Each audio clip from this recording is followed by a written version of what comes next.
The following is a Hoop Ball presentation.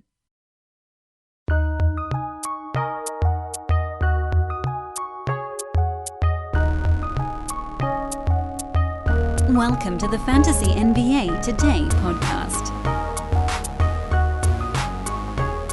Welcome to an action-packed Thursday of Fantasy NBA Today, everybody. I am Dan Vespris. We've got Neil Rochlani and Coach coming up later in the program in no particular order. We've got additional draft analysis, a Team USA update, what's to come on DFS Today, Episode 2, promos, advertisements. It's the whole kit and caboodle. This, of course, is a Hoop Ball presentation. It's also brought to you by our good buddies, presenting sponsors over at Hawaiian Isles Kona Coffee Company. HawaiianIsles.com, Hawaiian ISLES.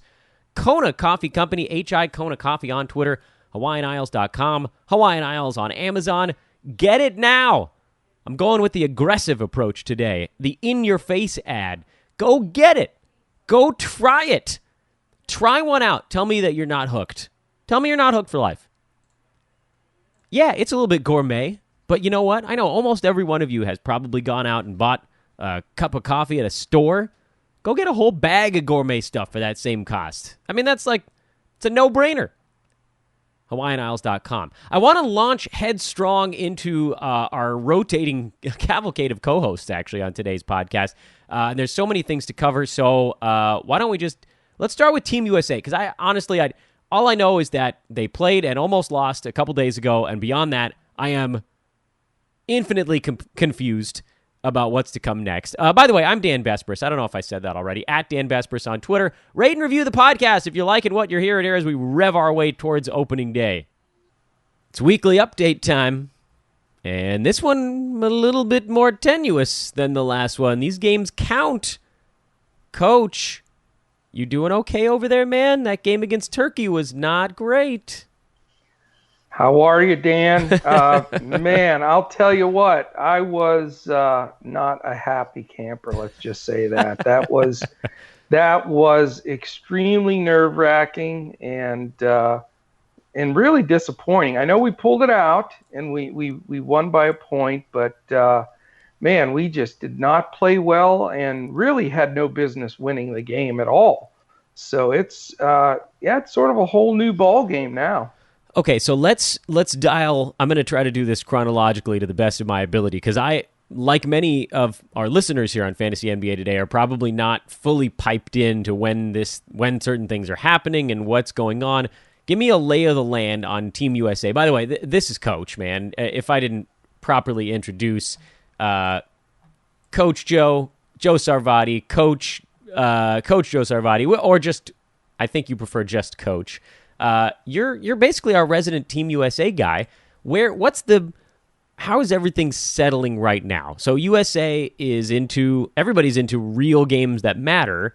They beat Turkey. Team USA, are they 2-0 in traditional play now? When is the next game? Like, what's the chronology of what's going on this week? Because I've lost track since the last time we talked. Well, and most people have. So, you know, I know we talked a bit about it on last week's show, but just sort of to review that quickly, the FIBA basketball championship, you know, is going on right now. And again, most people are missing it because it's in China. The games are being played at really odd times in the morning, and it's not being covered on television yet at this point in the tournament. And a lot of our NBA guys dropped out. So it's probably the least coverage that the FIBA World Championships have ever gotten from the USA side. So that, you know, being one thing. But it is, major competition. It's one that obviously we take a lot of pride in. And, you know, the build up to this starting, took that huge punch in the nose when we lost one of the exhibition games to Australia and sort of shook everybody up there. But we did start pool play last week, and we are 2-0. Again, that last one by Turkey was by one in overtime by the skin of our teeth. So we have qualified to move on to the second round. We do have one more pool play game that will be played tomorrow. That really doesn't matter if we win or lose, so we'll be fine there. But that's Who's that one against against? Oh, okay. It's against Japan, who's one of the weaker teams, and it's that game's played at 8:30 Eastern time in the morning tomorrow. So it'll be in the wee hours for you out there on the left coast. Yeah, but I'll be getting the recap after that one's done. Thank you very much. No doubt. But yeah, we are not playing well. And believe it or not, for the first time in the history of FIBA basketball, we are now, according to Vegas, not the favorites to win the championship, win the gold. Who is Serbia? Serbia has passed us in the odds. We're now the second choice. So, oh my, yeah, if that doesn't wake some people up, but I talked about on our podcast that I did with Adrian Benjamins, and then you and I referenced it last week a little bit. Is that loss to Australia in that exhibition game, what it did was, and the reason I was so upset at the time is it took that veil of, unbeatable USA away. And it was like, okay, if they can beat them, we can beat them. And Turkey came out, didn't look, I watched the whole game. They did not look 1 second of intimidated whatsoever. And they are not one of the top 5-6 teams really, that can beat us. So I am right now sweating bullets. I mean, we could, Dan, on any given night, in my opinion, if we could easily lose to a Serbia, Lithuania, Australia, France, Spain. Those are the 5 teams that I will be biting my nails on, because we're talking about there's an outside chance we come home empty-handed. Wouldn't that be amazing? How does the next round work? When does that start? Is that a round robin? Is that a bracket play? I really don't know how this whole process goes. Well, pool play begins with 4 teams in every pool, 2 advance, 2 get eliminated. So 14 out of the 16 spots have already been clinched. There's 2 more. The last 2 spots will be clinched tomorrow, and then that group of 16 goes out into pools again, 4 groups of 4, and then that's where the final teams come out of. So we're basically down to the Sweet 16 after tomorrow morning's games. And just to give the listeners that care about it at all, here's who's in thus far: Poland, Venezuela, Argentina, Russia, Spain, Puerto Rico, Serbia, Italy, USA, Brazil, France, Dominican Republic, Lithuania, and Australia. And then there's 2 more spots that will be filled, as I said, tomorrow.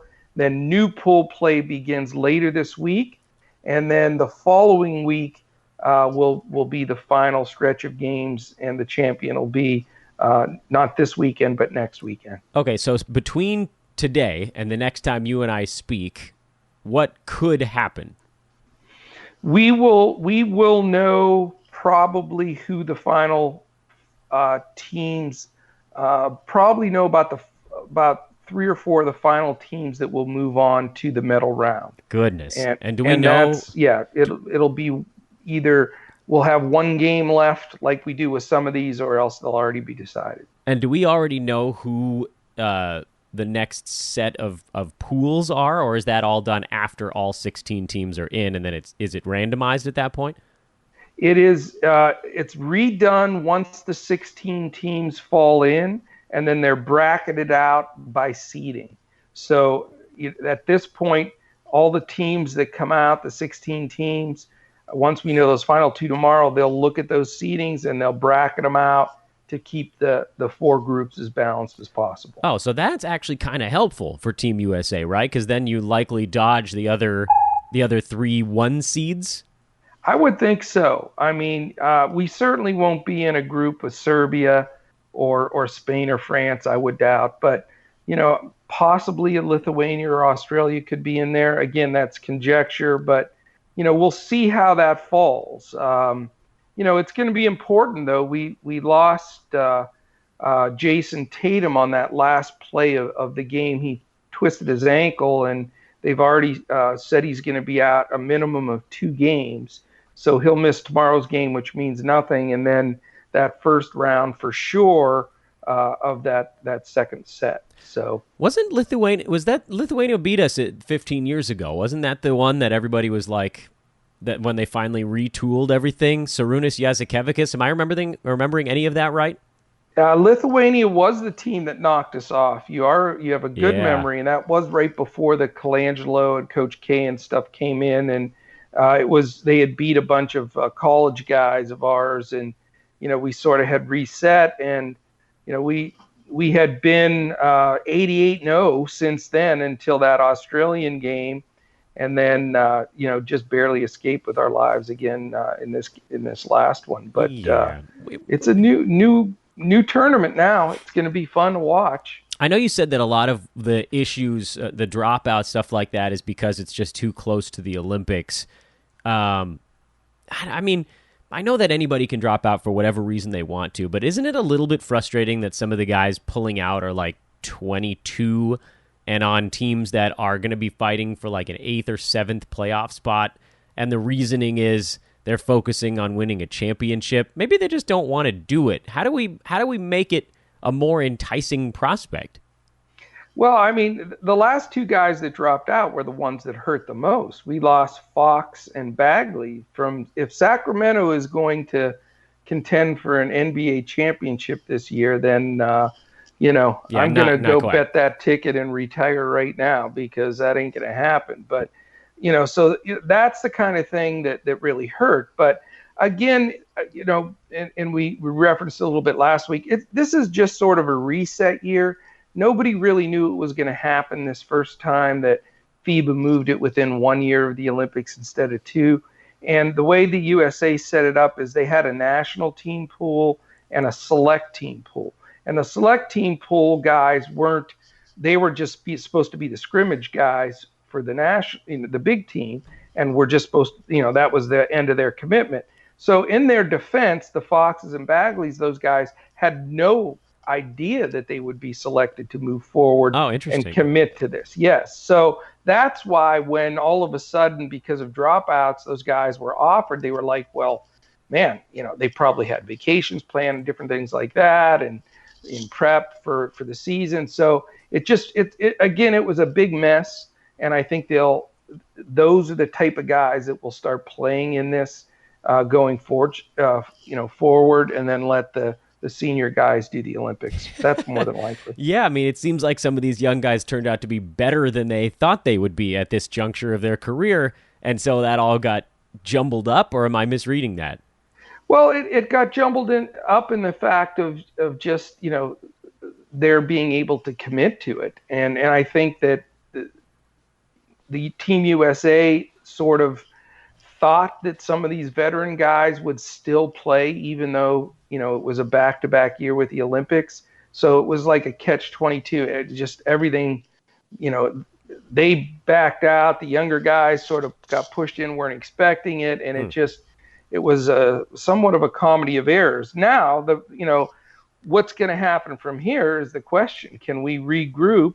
This is really going to test Coach Pop and the squad that's there. But I'll tell you honestly, Dan, I've probably watched more of these games than just about anybody. I've been up and I've watched them all on ESPN Plus on the laptop, because they're not on TV at this juncture.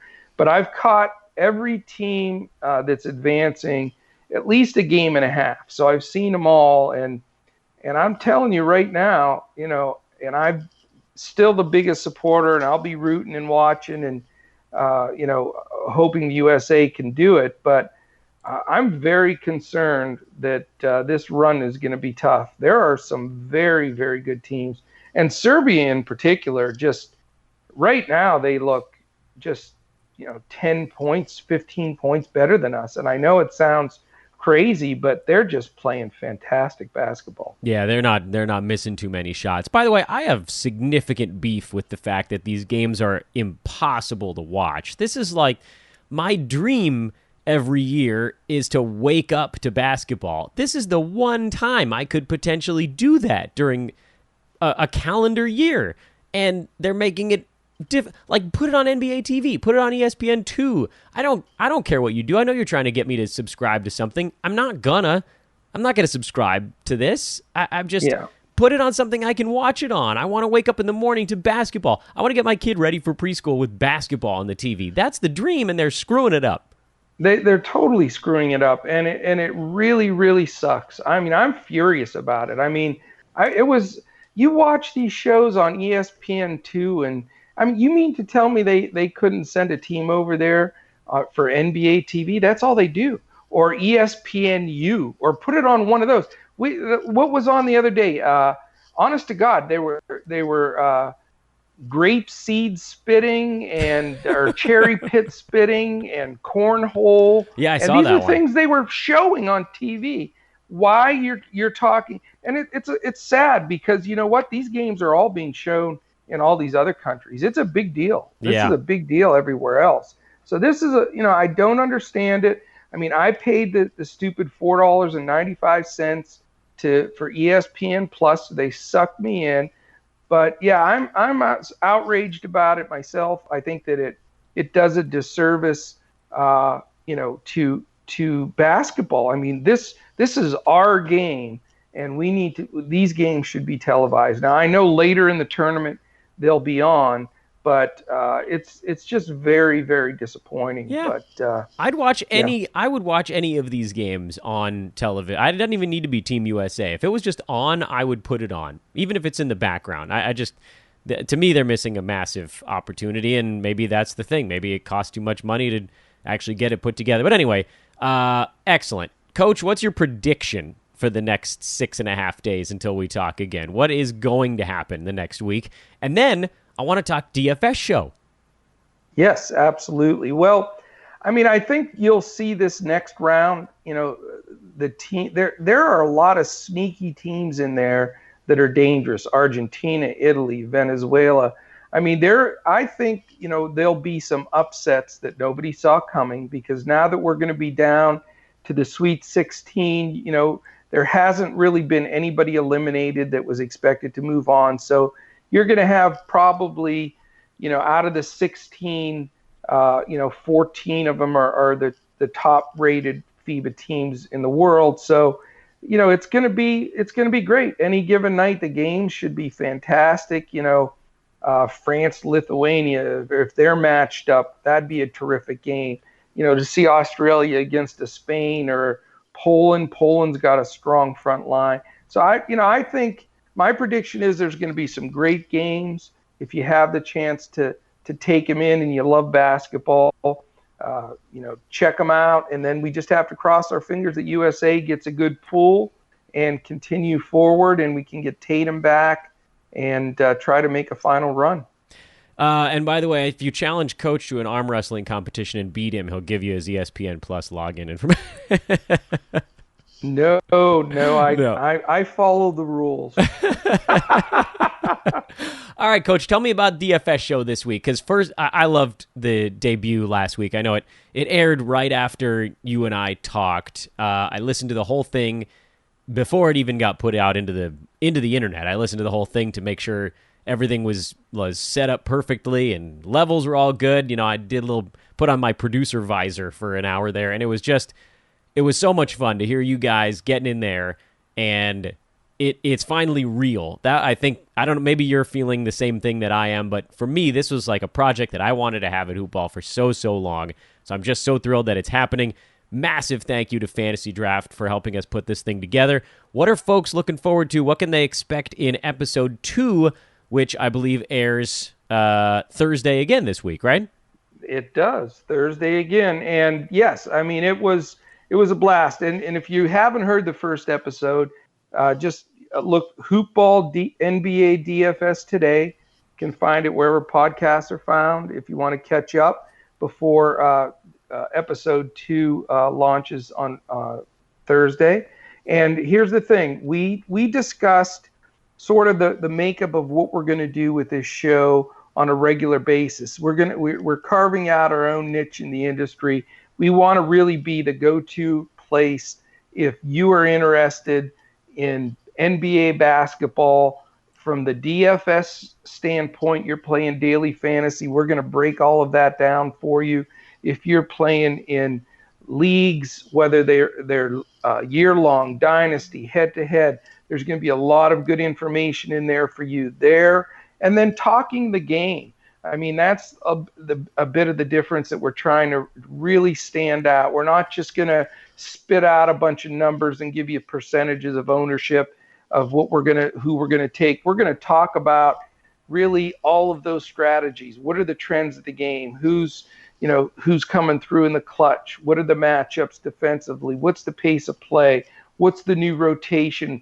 This year more than any other, with all of the player movement in the off season, everything's readjusting. No one has any clue how, for example, Harden and Westbrook are going to shake out statistically now that they're on the same team and their usage is so high. So, what we're going to do in this week's episode, we talked about the number 10 through 6 of the biggest moves in the offseason that will affect this year's DFS and fantasy output for players. This week, we're going to go 5 through 1. So we'll obviously talk about those biggest moves and we'll talk about them in depth, how they affect the teams, not just the players that moved, but the players that now are going to feel the effects of those moves and how it's going to sort of re-rank where they are. So we'll talk about that. We'll also go into some things in future episodes. We have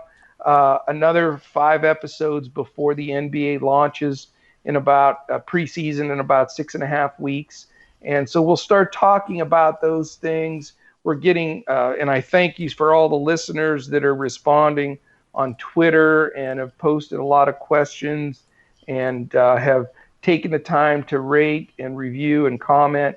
That's all appreciated. We're going to use some of that material to really make it so that the listeners feel like they're part of the show. It's fantastic.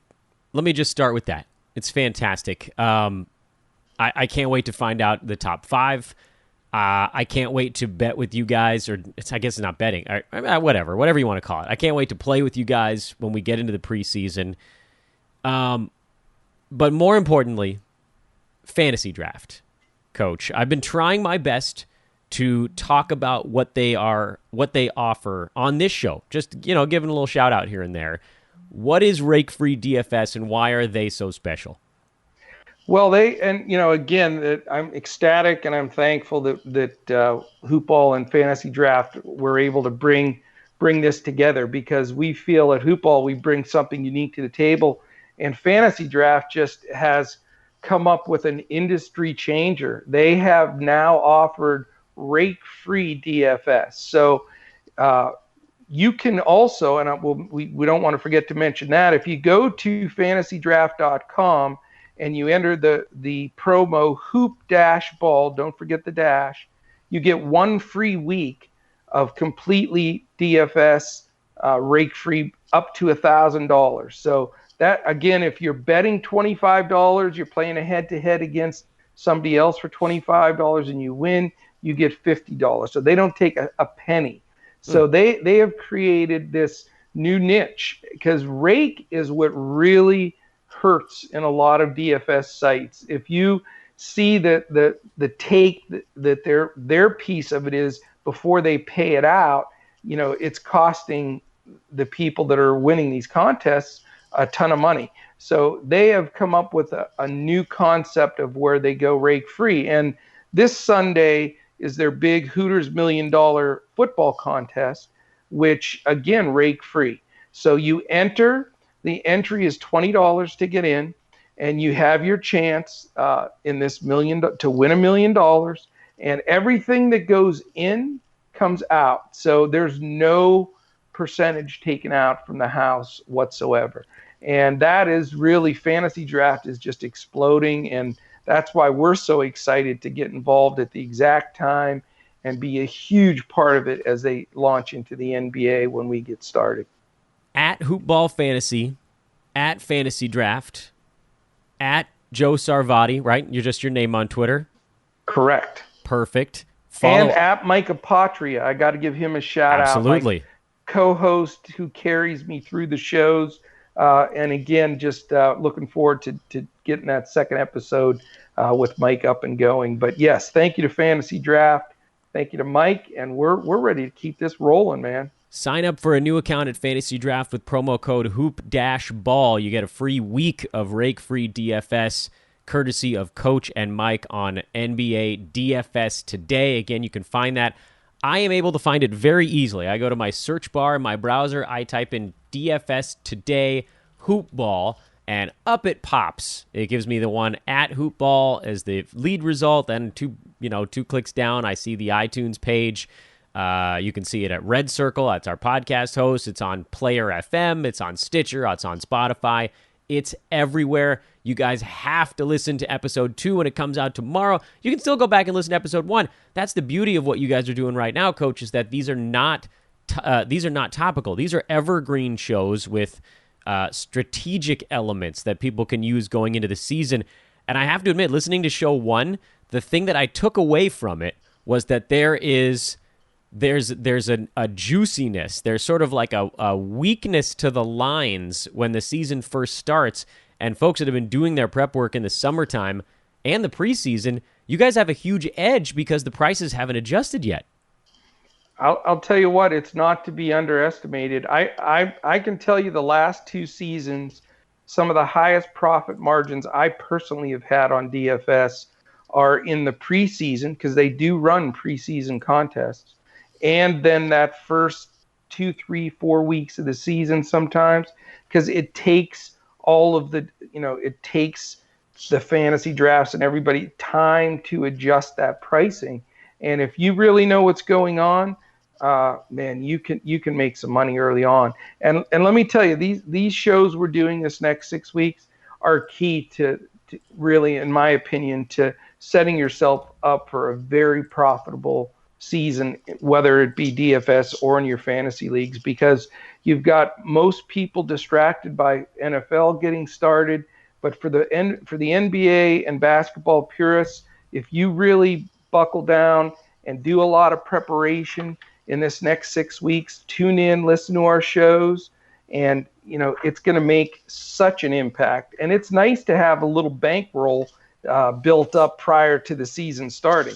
It makes it a lot more fun. But join in, give us the comments, follow up with us on Twitter, and we're excited to get you off to the right start, and we're excited for the partnership that we have with Fantasy Draft. Yeah, do all of that at Fantasy Draft. Abandon your other sites. Fantasy Draft is better. You're going to love it.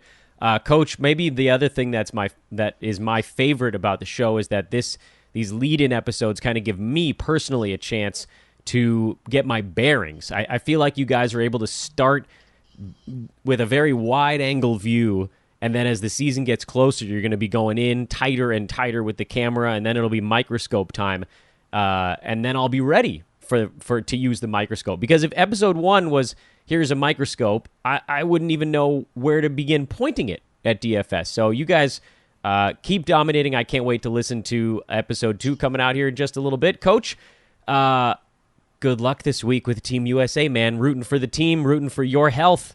I'll talk to you soon. I'll be sweating bullets, man. Thanks for having me on, and look forward to everybody listening in tomorrow. So appreciate it. That was Coach getting us filled in on Team USA, what to expect, what the predictions are, and I can tell you, just listening to him, you probably can as well. Coach, he's a boisterous man. He's a little bit nervous about our national team right now. FIBA is a weird game. Was there a game? There was one game, and I saw it on Twitter. I didn't see the actual action, but I know that one game was decided because a free throw to tie it at the end of regulation sat on the rim, and then somebody just reached up and batted it off, which just seems so ruthlessly absurd. Strange game. Want to take a moment here in the middle of the podcast to remind you guys of our partnership with MyBookie. A couple of new tidbits on our good buddies over there. MyBookie.com is the website. If you found $100 on the street, would you pick it up or would you keep walking? You'd probably pick it up. Although I know, speaking for myself as a nervous fellow, I'd probably pick it up and then look around for like 9 minutes trying to figure out how it got there. But anyway, many of us, we look at these games, we pick winners, but we're not betting on it. That's the same thing. So go to MyBookie. It's fast, it's easy, they pay when you win. When you're betting, you want to get the money quick. And also, this is something I've talked about the first, whatever it is, eight odd days that we've been working with MyBookie. Where you're betting is just as important, if not more so, than who you're betting on. And that's the big picture here with MyBookie. They are just more trustworthy.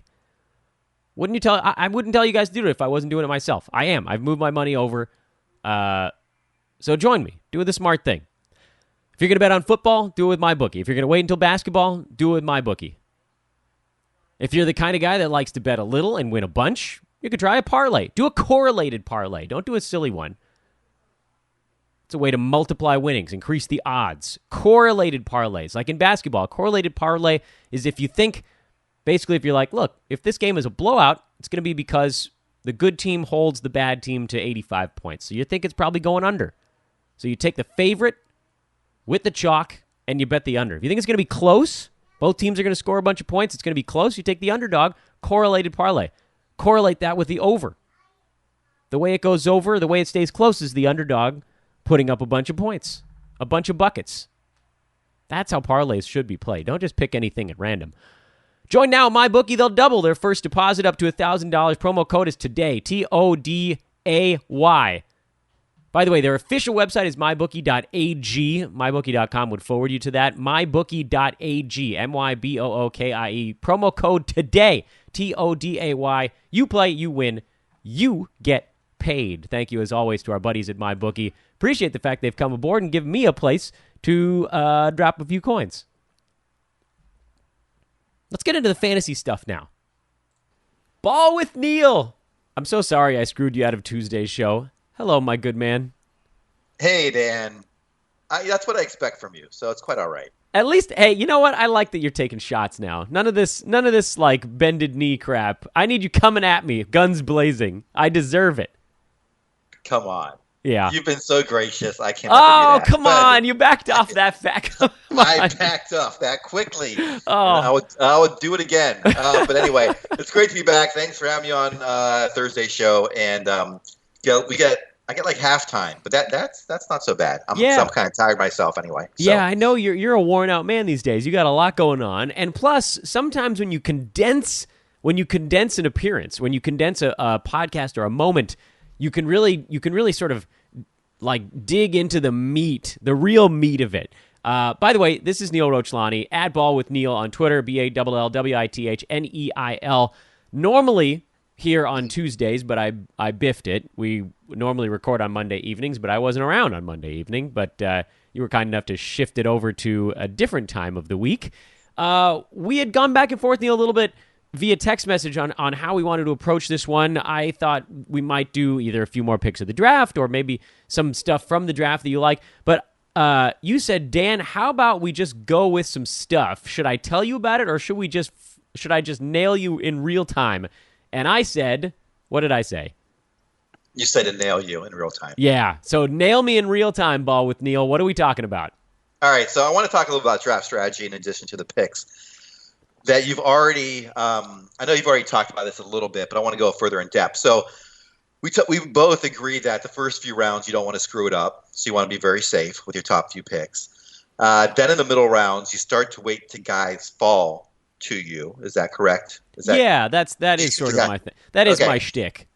Yes, that is your shtick. And then maybe some point at no man's land, you start to reach, or not reach, but you're okay with taking risks. Yeah, because at that point, there's really no such thing as a reach anymore, right?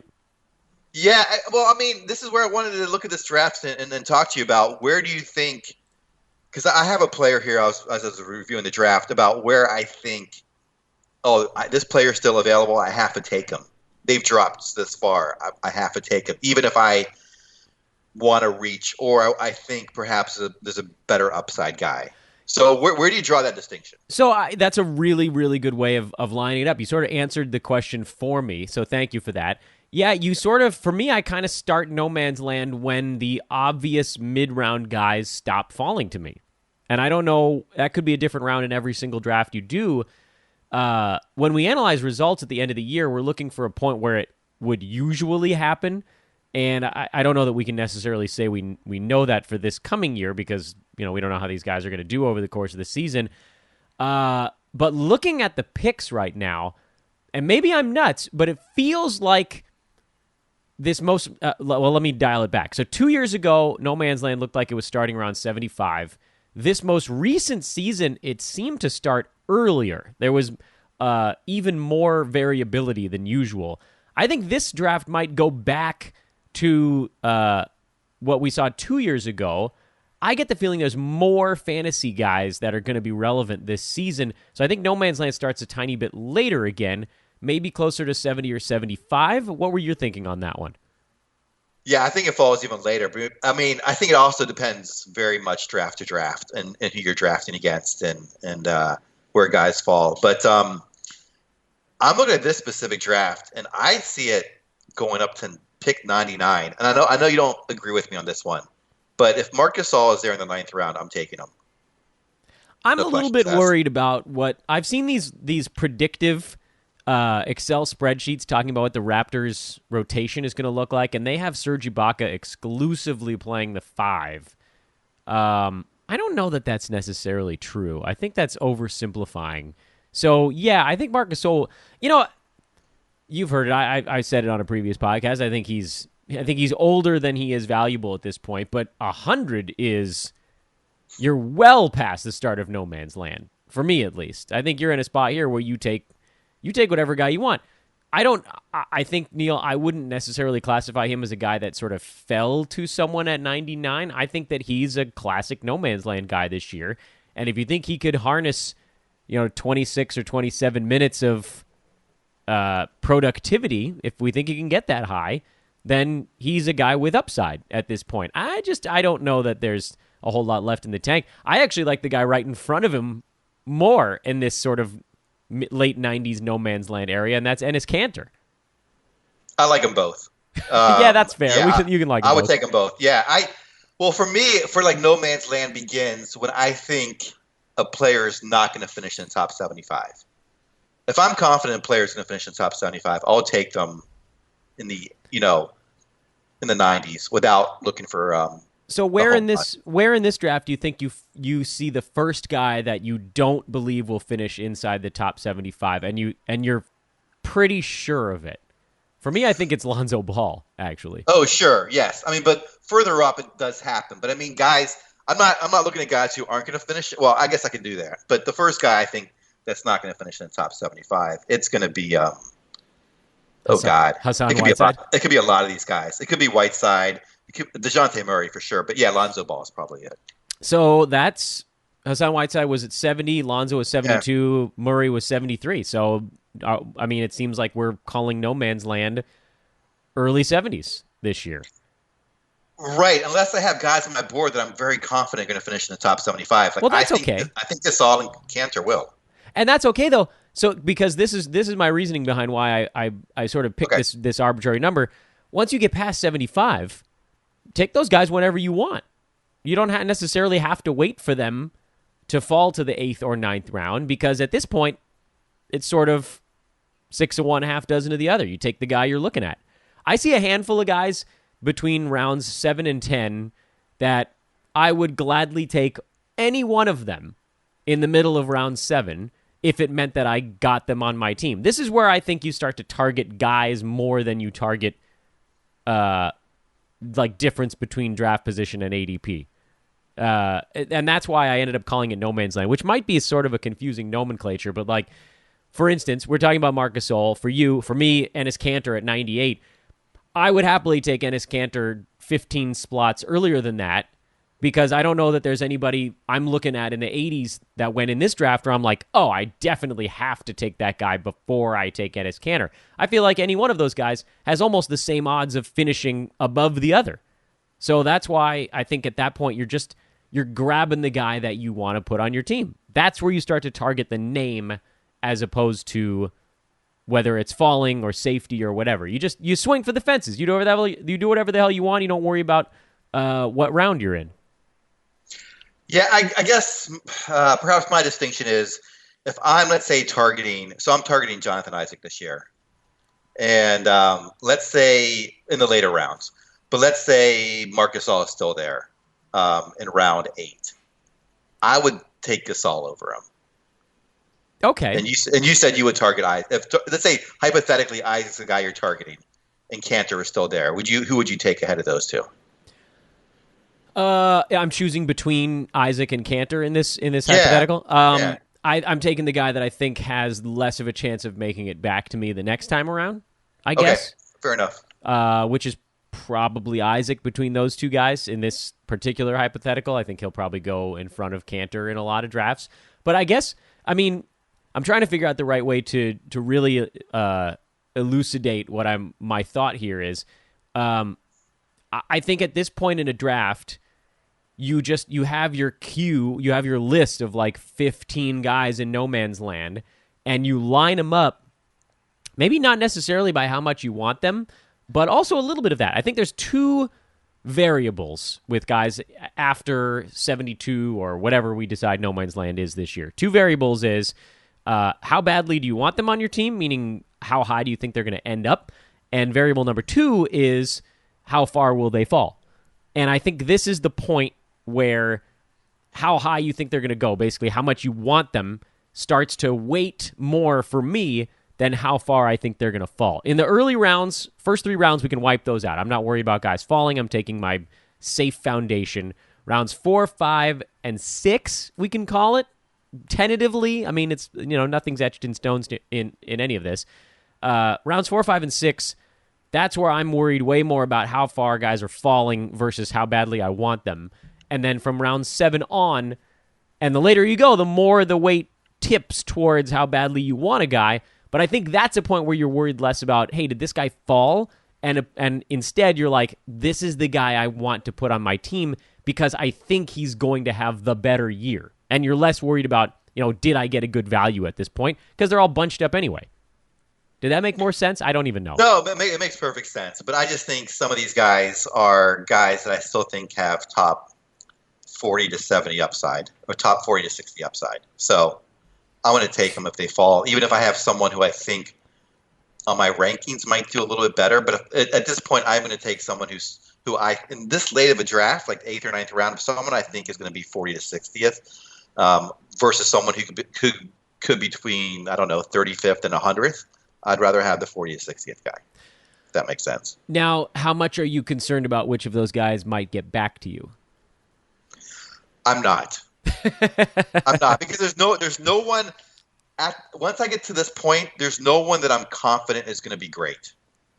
Yeah. So I'm not even worried about missing out on, this guy could be phenomenal, but the probability is not that high. So I'm not. It's not. I don't believe I'm that smart to get that right. It's almost non-existent. There's like 1, maybe 2 guys a year that make the leap from outside the top 75 in pre-rank to inside the top 35, 40 in final rank. There's usually like a couple of guys if you're going on a per-game basis. The ones that usually make the leap are the guys that play all 82 games, because then you can make the totals argument. This last year, who was it? It was like Buddy Hield and one other guy made that leap.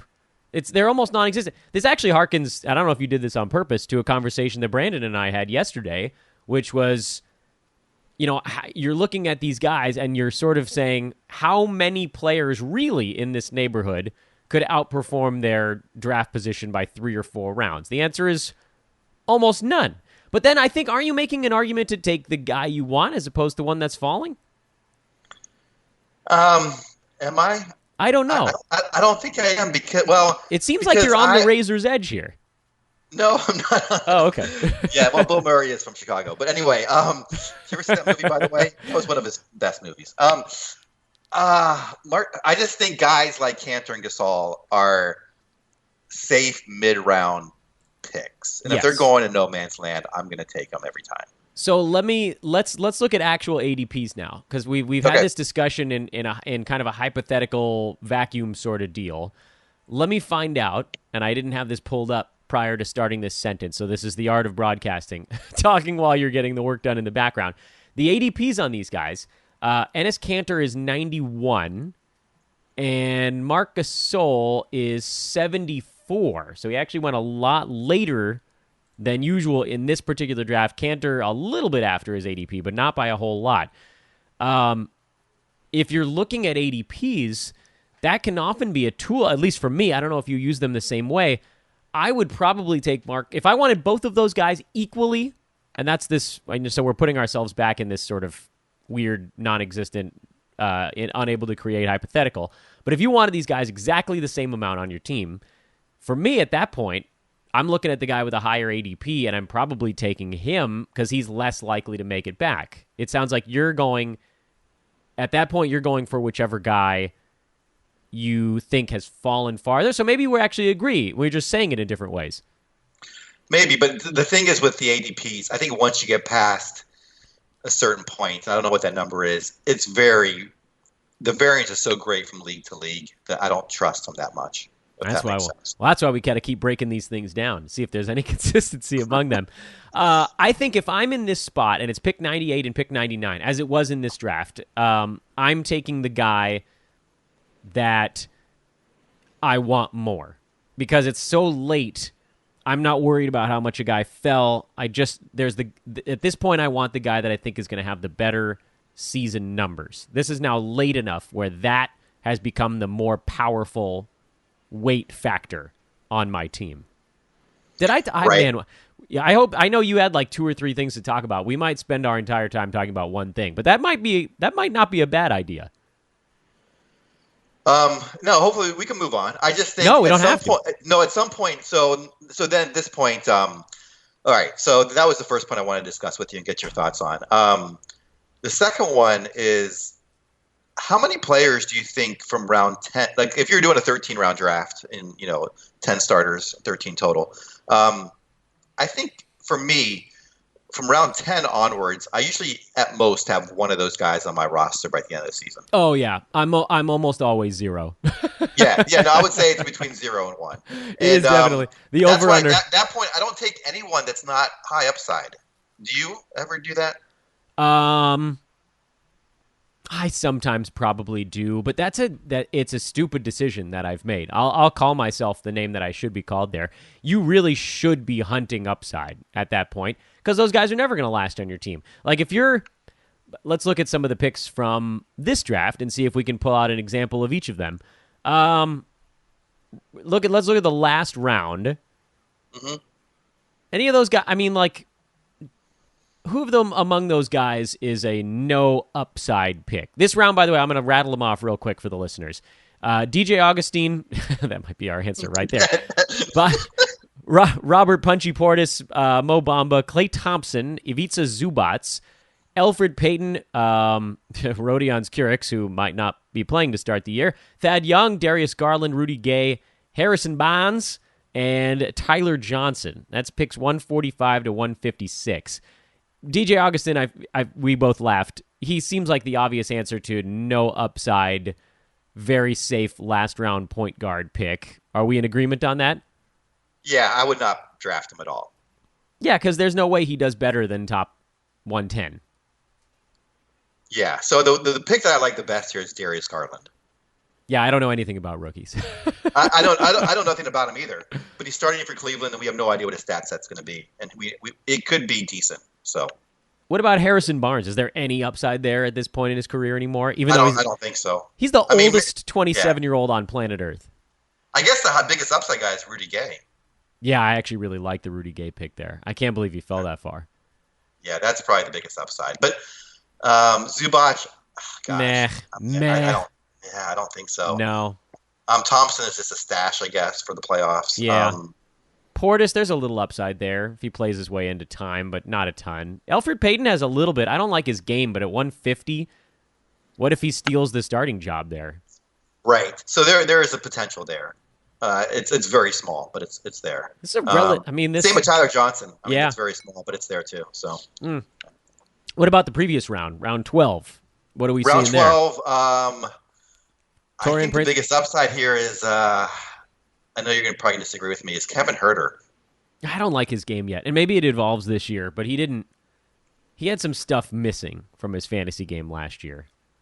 I think there's a few upside guys actually in round 12. There's actually a few. Go ahead. Tell me yours. I know this is going to sound crazy. I think Nick Batum has an upside in this round. I'm all in on Batum this year. Go ahead. I don't know anything about DeAndre Hunter, so I'm going to skip right over that one. I think Paul Millsap is actually an upside play in this round. Yeah. Old guy. Those are your old farts right there. Yeah, old farts Millsap, under right? the old farts underdrafted club. Bleep. That's OG Anunoby. There's a little upside there. Joe Harris. He's a safer one, but I mean, see, that's a safe pick that I feel like there's a reason to have. No? Yeah, I mean, if you need 3-pointers, sure. I have not looked at all these rosters, but if you need 3-pointers, he's obviously not a bad pick at all in round 12. What do you think about Cody Zeller there? Pick 144. Oh boy. Plodding top 95 center. Yeah. I mean, if you need those categories, he's not bad either. I've definitely been in leagues where I will pick him up when I'm deficient in those stat sets, and he's not bad. So if you need that in a stat set, but obviously there's no upside. You see what I did here, though? Upside. Yeah, do you see what we just did to one another right there? We talked ourselves into a no upside round 12 play. Well, it depends on your team roster. Yes, I guess so. But so maybe there are caveats, but I'd much rather have, Batum or Herter or Millsap. Is there anyone you would take in round 13 over Cody Zeller at the end of round 12? Besides maybe Rudy Gay? Oh, gosh. Yeah, I think I would take besides Rudy Gay. Sorry. Payton? Maybe Alfred Payton? Right? I don't know. There's no upside. I think what we're seeing is that upside there either. There's none left after a buck 44. I'm trying to. I didn't see who was undrafted. There have to be some undrafted guys that I'd probably take. Yeah, that's true. Good point. There still are a few, I think, in rounds 11 and 12, and so maybe what we're learning is that by about pick 145, slim pickings. Slim pickings. Old comedian too. We may be running out of time for a big picture item. Can we speed run through your third thing, or should we save it for next week? Oh no, let's just I'm just gonna throw out a couple players here that I think are somewhat interesting from the later rounds. You tell me if you think they're interesting or not. Okay. Alex Len. No, not interested. Not interested. I know he's gonna play a little bit more, but he has not yet in his career shown that his fantasy game can evolve to a longer stretch on the floor. Yeah, I'm trying to pick guys too you haven't talked much about, so that's why I threw him out there.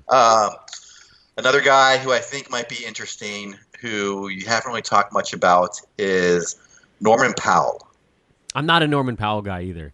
Okay. I know he's going to play more this year, but he hasn't really shown the ability to add the stuff that you'd need to be an upside guy. He looks like he might be more of a weird plodding shooting guard type, which is not what we're looking for in these rounds. I don't think there's a ton of upside there. I agree. And then the last person I want to bring up is someone who I've had many a love affair with, and it's never worked. It's never worked. But I wonder if this year it could work, and that's Dwight Powell in Dallas.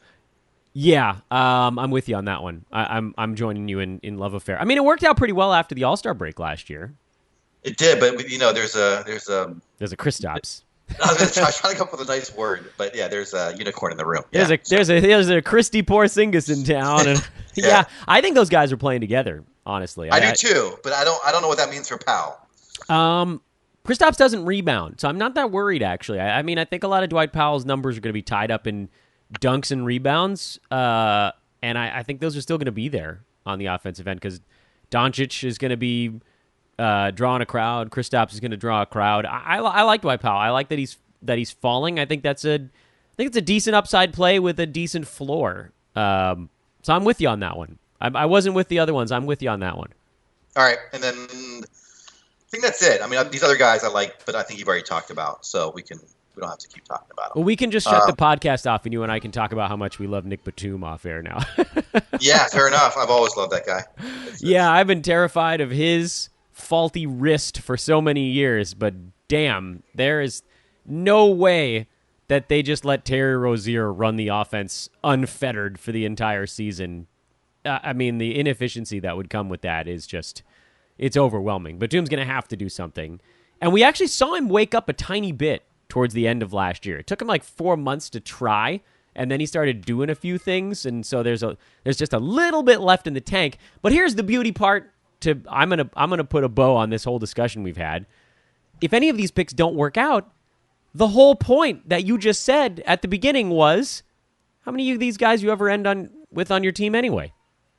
Half of a player. 0.1. 1 out of every 6 you probably have on your team at the end of the season. So take a shot. If it doesn't work, throw them into the trash heap.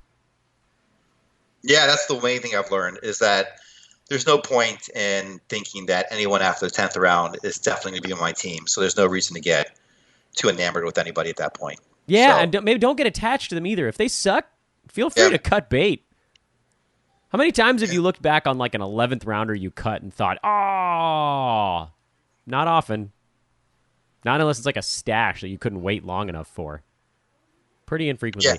Yeah, very, very rare, but yes. Neil, can I get you back on Tuesday next week? So let's assume I don't mess up your whole day again. Yes, I would love to come back. Thank goodness. That means we'll get to talk about stuff earlier in a draft because we're breaking down drafts the month of September. That's what this is all about. At Ball with Neil, my good buddy, my co-host, the great Neil Rochlani. Thank you, my good man. Thank you, Dan. That was a good one. That was a good Thursday show. Thanks to those guys.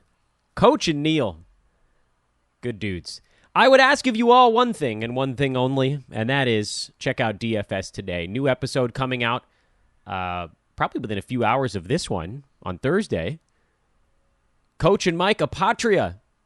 You heard him talk about it earlier in the show. This is my new baby. Forget NBA Today. I got this. This show practically hosts itself at this point. No, I kid. I really want you guys to check out our new stuff. I really think it's a good show. I've been listening to it. The first episode, I'm can't wait to listen to episode 2. Really excited for what these guys are going to bring to Hoop Ball. So check it out. Drop a 5-star review on this one and on DFS Today. Subscribe as well. We got to get those subscriptions going. And, of course, check out fantasydraft.com. They are the official sponsor of the DFS Today show.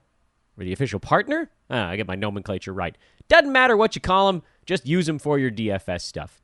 I am Dan Baspris. Please shoot me a note if you want to hop in a Hoop Ball League. Those are going to be open for about another month, and then we'll shut them down basically, as long as we get to 10 to 12 guys. We want 12 in every league, 12-team leagues. But, those last-minute ones, if you got 9 teams in a league, you're not going to close it down. You're just going to try to squeeze one more in there, make sure you got at least a marginally competitive one. So most of them are going to be 12-teamers. Keep hitting me up. I'll keep opening new ones as long as people keep wanting to join them, and people continue to ask to join them. I have another handful of emails I haven't looked at right now.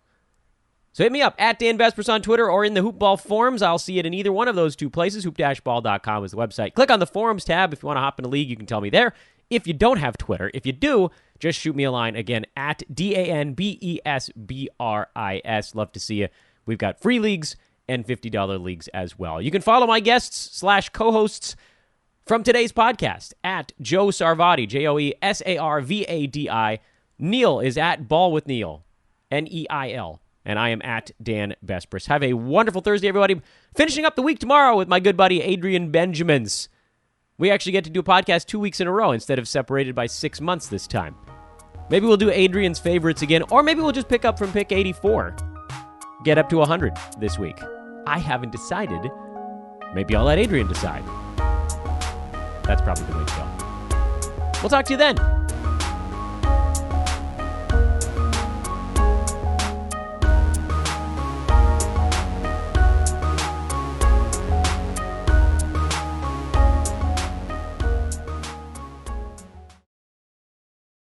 This has been a Hoop Ball presentation.